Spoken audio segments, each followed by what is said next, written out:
Dragnet. Ladies and gentlemen, the story you are about to hear is true. The names have been changed to protect the innocent.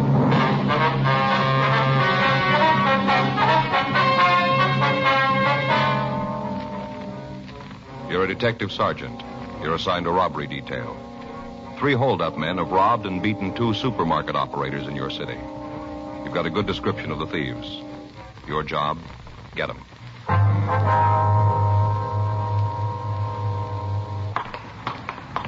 It was Tuesday, November 3rd. It was cold in Los Angeles. We were working the day watch out of robbery detail. My partner's Frank Smith. The boss is Chief of Detectives Thad Brown. My name's Friday. We'd gotten a hotshot call about a robbery, and it was 9:46 a.m. when we got to the corner of Lockwood and Barton Avenues. The Lockton Market. Officer back there. Yeah. Friday and Smith, Central Robbery. Oh, yeah, I'm Jackson, Unit 387. You answered the call? Yeah, we got here a couple of minutes ago. Where's the victim? Back room there. He's pretty bad off. Ambulance attendant's with him now. Mm-hmm. My partner's checking the neighborhood. If there's nothing you need me for, I'll give him a hand. Yeah, make a 211 report before you leave, will you? Right. Thank you. Looks like there was quite a fight. Yeah, stuff all over the place. Come on. What do you got in that bottle? It sure stinks. Yeah, you got to clean up these cuts. Let's try to hold still, huh? Ow! Hey, take it easy, huh? Yeah, something you want? We're out of Central Robbery. Is this the victim? Yeah, a couple of cuts, nothing serious. Tell him about Andy. He's the one who really got it. Who's Andy? Yeah, the clerk. Pretty rough. Looks like it might be a fractured jaw. He's in the truck now. Now, let me get this tape on you now, huh? Ow! That should do it. Might be a good idea if you saw your doctor. Yeah, what about Andy? We're going to take him down to Georgia Street Receiving. You going to call me and let me know about him? It might be better if you called them. Yeah, okay. All right, see you guys, huh? Yeah, right. Yeah. Thanks. Yeah, sure. Boy, that one guy really clouded me. Hurts. Mm-hmm. Wonder if you feel up to telling us what happened here. 3 of them. 3. Came in and held up the place. Clouded me and Andy. Sure hope he's going to be all right. What's your name, sir? Cliff Hall. You own the store, do you? No, me and Andy run it, though. We'd like to buy it. What time did these men come in? Must have been around 9:30, around in there. Did you give the officers who answered the call a description of the men? Yeah, that was the first thing they asked me. Go ahead, please. I was getting the money ready for the bank deposit. Andy was back here stacking bottle cases. These 3 guys came in. First off, I thought they were customers. Yeah. A couple of them walked to the back of the place. I thought they were picking out stuff. The other one kind of stood around by the cash register where I was. Go ahead. Well, after he was there for a minute and I see the other 2 aren't picking up nothing, I asked him if there was something I could get for him. That's when he pulled out a gun. What about the other 2? All worked like they had some kind of signal. As soon as the one in front pulled his gun, the other 2 did too.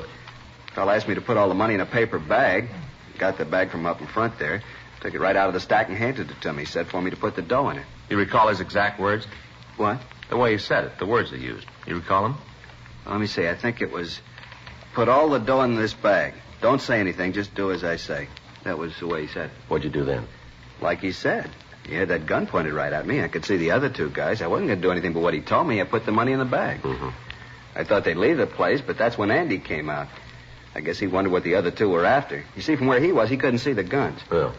He walked out to them, asked if there was anything special they were looking for. Mm-hmm. What happened then? Well, then he saw what was happening. He saw the guns, and he tried to throw the guys out. I don't know why he did it. Andy's like that. He gets an idea in his head, and there isn't anything that'll shake it loose. He tied into those 2 guys, almost had them whipped, too, even with the guns. The guy that was with me saw what was going on and yelled back at him, told him not to shoot. He ran back and laid his gun alongside Andy's head. Oh, clouded him right along in here. Mm-hmm. Andy dropped like a sack of potatoes, and the 3 guys ran out of the store. How much money did they get, you know? I hadn't finished up with a bank statement yet. I'd just be guessing, but I'd say about $8,000. Might run to 8.5, but that's about it. I see. Now, if you could just give us a description of the men. All 3 of them? If you could, yeah. The one who was with me must have been about 5'11", kind of dark-complected, had straight black hair. What color were his eyes? Brown. You have any marks or scars you could see? No. Clean shaven? Yeah, I had a real dark beard. Looked kind of like he had some kind of talcum powder on. Do you remember how he was dressed? Let's see. A dark blue suit, gray top coat, gray hat. Was he wearing a tie, do you know? Yeah, a gray tie with maroon stripes. You know, kind of diagonal, a thin tie. Anything unusual about him? Make it easier for us to identify him? No, I don't think so. How about the gun he was carrying? What kind was it? I couldn't see the name. No, sir. I mean, was it an automatic or revolver? Oh, an automatic. Looked like a big caliber, I'd say 45. One of the other fellas had a revolver, but the guy with me and the small one had automatics. You know if they drove a car? Well, if they did, I didn't see it. Might have had it parked right out in front for all I know. I told you I was busy when they came in. When they left, I was too worried about Andy to pay any attention to him. The way they hit him, a terrible thing, right along here. Oh, excuse me a minute. I got some aspirin here in the drawer. Yes, sir. Sure hope Andy's going to be all right. We've been together a long time. Can't get over that little guy, the one who hit me. I should have taken him. But the big one, he's tough looking, a real fighter. Well, this isn't going to help much. Huh? He's going to lose this one.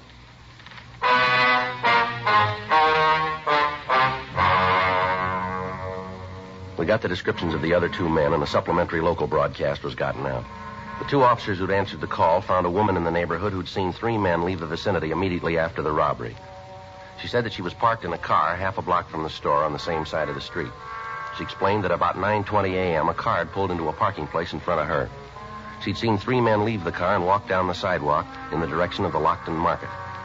About 10 minutes later, the men came back to the car. They appeared to be in a hurry. One of the men was upset and arguing with the other two. She told the officers that they'd gotten into the car and driven off toward Hollywood Boulevard. We asked her to describe the three men. The description she gave us matched the one we'd gotten of the thieves. She gave us a description of the car, and another supplementary broadcast was put out. We asked her to come down to the City Hall to go through the mug books to see if she could give us a positive identification. The report from Georgia Street Receiving Hospital indicated that the victim of the slugging, Andrew Rich, was suffering from a fractured jaw and a concussion. He was given emergency treatment and removed to the county hospital.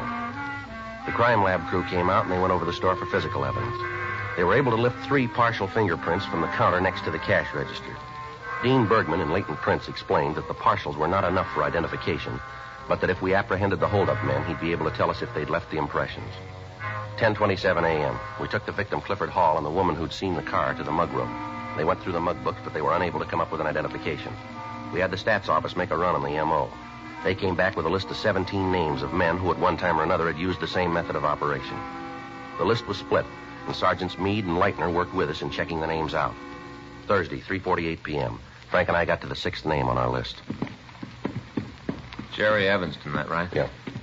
Sure dark in this hall. He ought to wash the windows, let some light in. Yeah, here we are.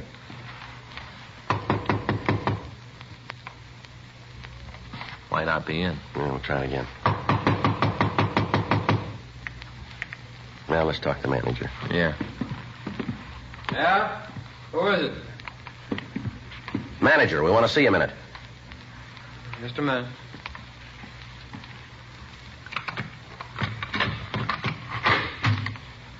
What do you want? I was asleep. Come on, Evanston, open up. Yeah, we can get out of here. Police officer, come on. Watch it, Joe. All right, come on, Evanston, get up. What are you doing? I'm clean. Look, you got no right to come busting in here like this. Yeah, you're so clean. What are you putting that trouble for? I got scared, that's all. I just got scared. Well, how'd you feel if somebody woke you up and then shoves their way into your room? You ain't going to stand around and just let them do it. He's clean, Joe. I told you that. I got no trouble I don't want none. You check with Galloway, he'll tell you. I'm home every night at 9 o'clock, every night. Where were you this morning? Huh? This morning, where were you? What time? You just tell us what you did, starting when he got up. I was up all night. I got a virus or something. I couldn't sleep. Take a look there in the dresser. You can see the stuff I've been taking. I haven't been out of this room, not for a couple of days. Can you prove that? Why? Can you? No, there wasn't anybody here. You get any phone calls? No. I don't know what this is all about, but you guys are leaning on me for nothing. Now, you talk to Galloway. He'll tell you I've been working. Well, look here, I'll show Where you. you going? I just want to show you something I got in the drawer. Well, you stay right there. I'll get it for you. Okay, I got nothing to hide. Take a look in the top drawer there, left-hand side. Yeah. These what you mean? Yeah, that's it. I'll take the rubber band off and look. You'll see I'm telling you the truth. There, you see? It's all the check receipts I've gotten from where I work. You look at them. I'm working every day, and I'm home at night, 9 o'clock every night. How about it, Joe? Yeah. There, you see? You haven't been out of this room all day, huh? Not a minute. Now, come on, what's all this about anyway? What are you guys after? We figured maybe you could tell us. Yeah? Oh, I'm sorry. Without you telling me what you want, there's nothing I can give you. You see any of the boys anymore? You mean the fellas I knew before I fell? That's right. Not if I can help it. I'm trying to stay away from them. See any of them lately? Yeah. Saw Alex a couple of days ago. Alex? Yeah. Alex Finley. I knew him when I was up in Q. He came in where I was working. Did you talk to him at all? All right. Just said hello. Passed a couple of minutes talking about some of the guys we knew. See in the rackets now? I don't know. Is he on parole? Yeah, I think so. Did he give you anything? Oh, a couple of rumbles, but if I turn them over to you, I don't want a credit for them. You don't know where you got them. All right. Alex tells me there's a gang that's going to start working here in town, market jobs. How many men? Well, from what Alex says, there's 4, all heavy guys. Finley with him? No, I don't think so. He told it to me that he just heard it. Did he say anything about who the 4 men are? No, I don't think he knew. He just said they were heavy and they were starting to work. You know where we can get in touch with Alex? No? Well, you might check with Galloway at the parole office. He might have it. Yeah, we will. I'll probably see him again. I'll try to get the information if I can. Well, what does you want to know? Who the guys are? That's right. Okay. Now, like I told you, though, I don't want any credit for it. I'm in real trouble if it gets around that I'm playing footsie with you. Yeah, sure. I'll try to find out when they're going to start working, too. Well, don't you worry about that. Huh? We already know that. 4:10 p.m. We got in touch with Fred Galloway at the state adult parole offices, and we checked on Jerry Evanston. From what the record showed, the story Evanston had told us was true. His parole officer had reported him working and apparently living up to the conditions of his release. We left him one of our cards and asked him to call us in the event he heard from Alex Finley. 4:21 p.m. We checked back into the office and we met with Sergeants Meade and Leitner. They told us that they'd checked out the names on their half of the list without result. We sent a teletype up to George Brereton, CII, Sacramento, giving him the description of the holdup men and listing the M.O. that they'd used. We asked him to run the information through their files and forward any information they came up with. 5:19 p.m. We went out to get something to eat and then we checked back into the office. Good dinner, huh, Joe? Yeah, never saw a guy could eat so many enchiladas as you. Nah, I can't help it. I get started on them, can't seem to stop. Yeah. You got any soda in your locker? No, you got trouble again? You know I always do when we have enchiladas. You ought to remember that when you order a half a dozen. I suppose so. Yeah, I get it. Robbery Friday, yeah. When was that? They're pretty sure, are they? Has the lab been called yet? Yeah. Okay. Right, thanks. Well, that's a break. Yeah? They just found the getaway car.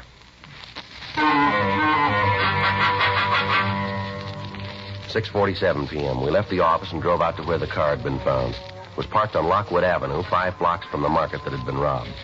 The radio car officers who had spotted it had called the office immediately when they saw a brown paper bag in the back seat bearing the printed name, Lockton Market. A crew from Leighton Prince came out and went over the car.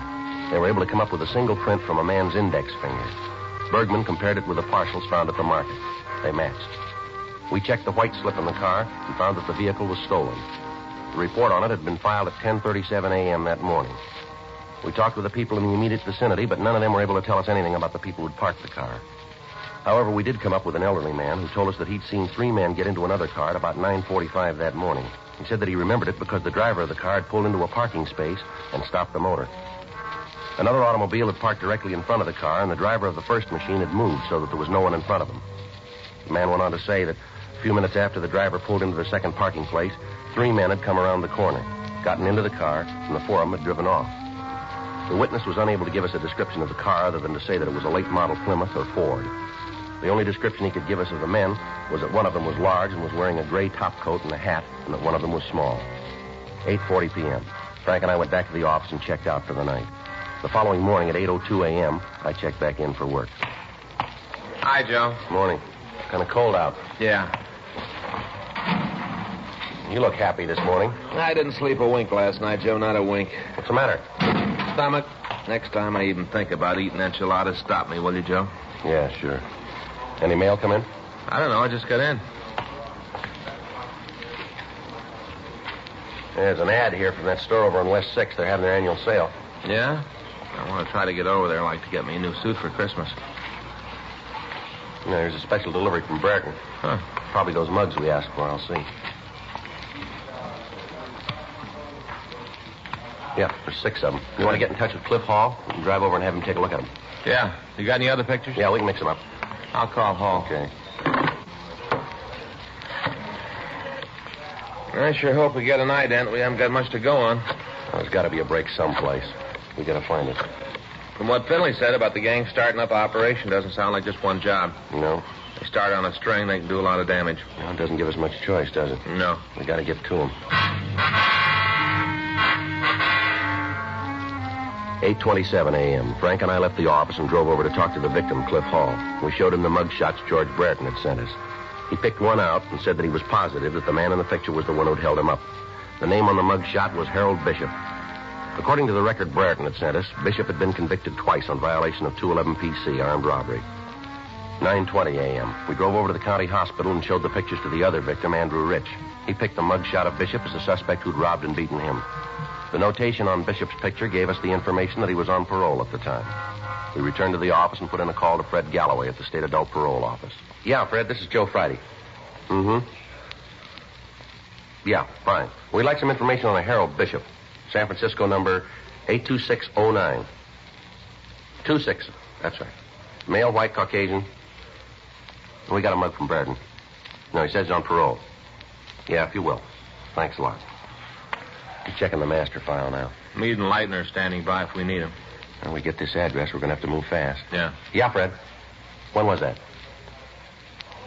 Well, how's his report there? I see. No, I don't know. Yeah, I suppose. Right, Fred. Thank you. Well, you can tell Meade and Leitner to relax. Bishop's got an out-of-state parole. He's living over in Phoenix. Well, he still could be getting into California. No, not likely. Huh? Fred checked with his parole officer. Yeah. He's got a job, and he's been reporting to his parole officer every month.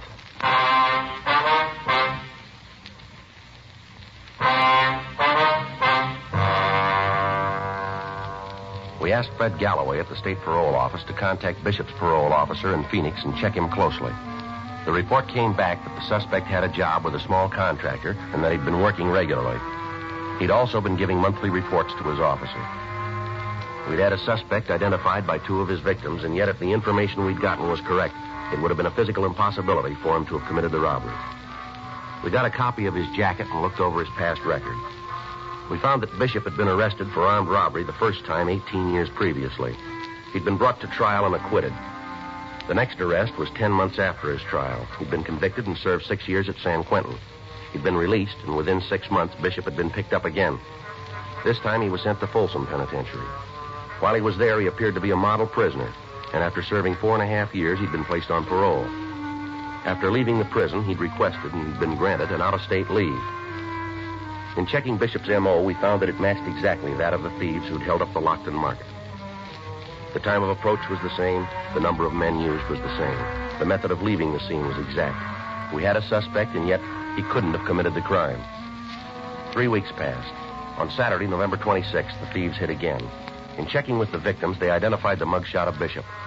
We put in a long-distance call to the Phoenix Police Department and asked them to check on the suspect. We got word back that he was in their city. They told us that he wasn't at work due to a virus infection.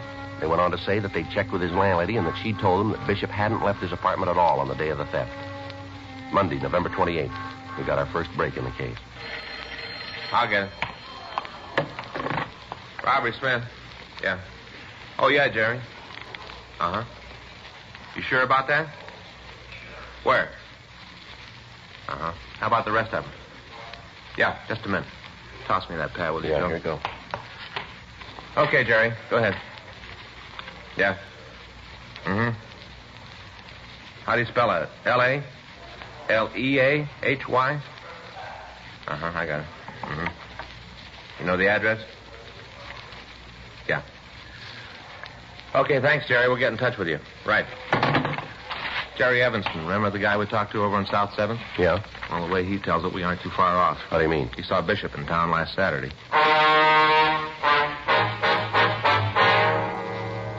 We put in a call and we found that there were two major airlines with flights to Phoenix. The flight time they listed was 1 hour and 35 minutes by air. If Bishop caught the last flight leaving Phoenix, he could arrive in Los Angeles at 11:20 p.m., the night before he planned to commit a robbery. The next day after the holdup, he could catch a plane from the Los Angeles International Airport that would have him back in Phoenix at 8:25 p.m. By doing this, he would be absent from his work only 1 day, and he could schedule his flights so as not to hit on the days when he had an interview with his parole officer. Tuesday, November 29th, a meeting was held in Chief Thad Brown's office. It was decided to put a special stakeout on the airport and wait for the suspect to come into town. At that time, he'd be followed and taken into custody as he prepared to commit another robbery. The names of the three other men Jerry Evanston had given Frank as having been involved in the holdups had been checked through R&I. All three of them had arrest records. Surveillances were placed on their homes, and they were kept under constant watch. Monday, December 12th, 11:15 p.m. Frank and I relieved the stakeout at the airport. There's a bench over there. We can keep all the gates in view. Yeah.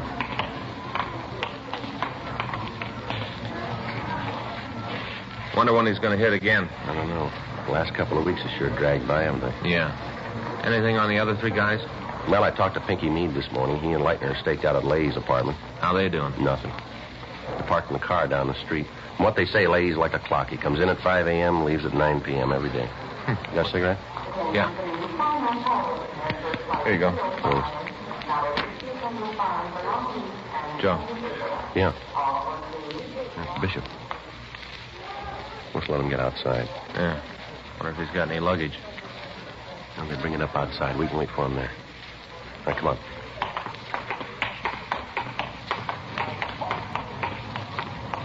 You see him? Yeah, there he is. Getting into that cab. Come on.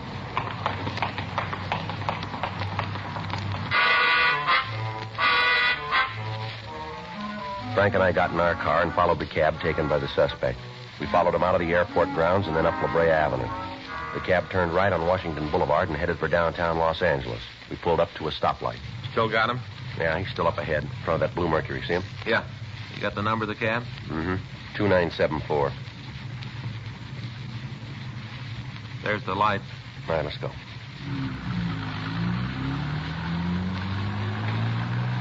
Better try to pick it up a little, Frank. Cab's pulling away from us. Yeah. Think he's seen us? No. Can't you close in a little? Traffic's too heavy. Can't use a siren. We'll trip him. Yeah. Still see him? Yeah. There's a break. Guy ahead's making a right turn. Now we're right behind the cab. Yeah. I'll close in now. Good. Watch it, Frank. That guy pulling out of the alley. Hold on.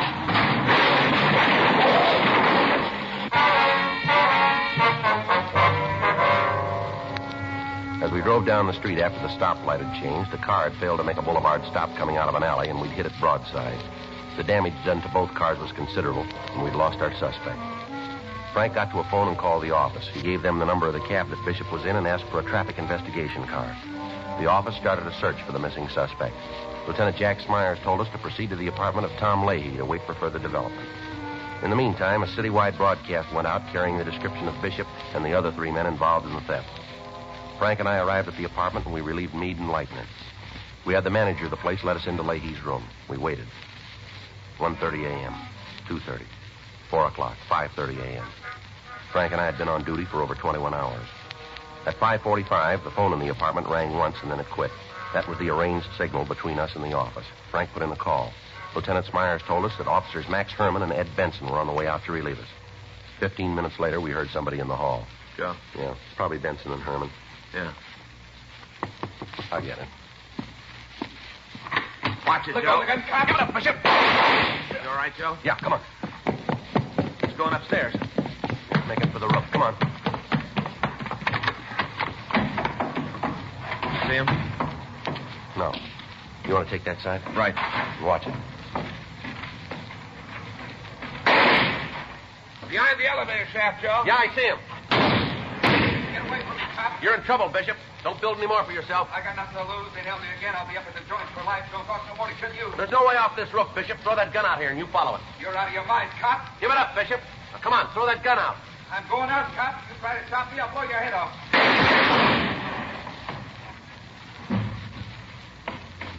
You all right, Joe? Yeah. How is he? Now I better call an ambulance. Yeah. What's that fill out of his pocket? Wait a minute. Something he'll never use. Yeah? Airplane ticket to Phoenix.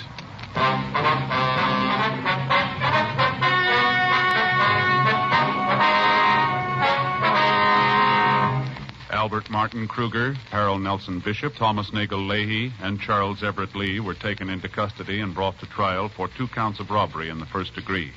They were convicted and received sentence as prescribed by law. Robbery in the first degree is punishable by imprisonment in the state penitentiary for a period of not less than 5 years. Because of his previous record, Thomas Nagel Leahy was given the maximum sentence and is now serving life imprisonment in the state penitentiary, Folsom, California. Dragnet is a presentation of the United States Armed Forces Radio Service.